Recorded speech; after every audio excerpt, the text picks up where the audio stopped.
Deployed in Afghanistan, before and during, I always heard others talking about the native people as if they were completely worthless. Just because a person in a group tries to hurt you does not make them all bad or dangerous people.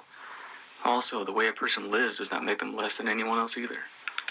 It's an unfortunate point of view, but it is sort of understandable in that situation as well.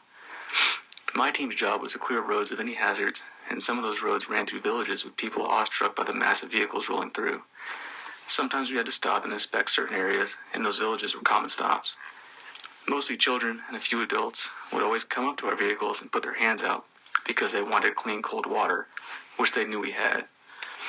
Most did not want to give them anything, but my team made it a point to give them water, candy, or any spare food we may have had or brought for them. They always seemed deeply appreciative, and sometimes with the biggest smiles you've ever seen. Normally, the local people would never warn us of an IED planted on the road ahead of us. They would scatter and retreat into their homes when we would arrive, leaving us to find out for ourselves. However, over time of creating a rapport with them, they began to warn us of any dangers they knew about. To our delight, they were always honest about it, and their information was reliable.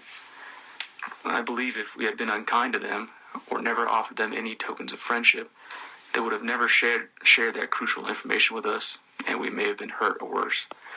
My experiences over there solidified in my mind that it's not where we come from that matters, but how we treat each other regardless of the circumstances. An unexpected side effect of treating those villagers the way we did was the way the other soldiers we worked with began to change their thought process.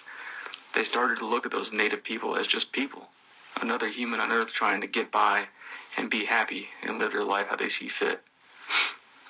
They were not monsters solely out to hurt each and every unfamiliar person.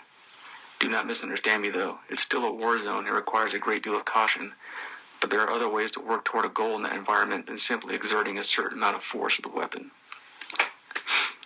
My team's job was to mitigate any explosive hazard, and it always pleased me to no end that we found more than one way to possibly identify these dangers.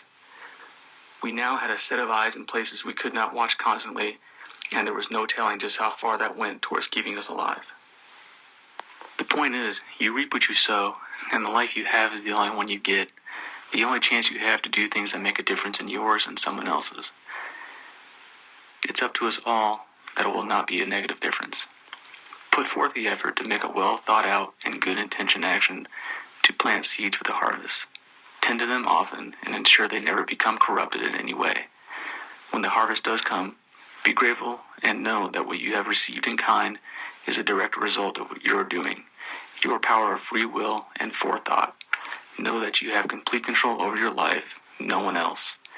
You reap what you sow, and it's not a matter of hoping and wishing for it.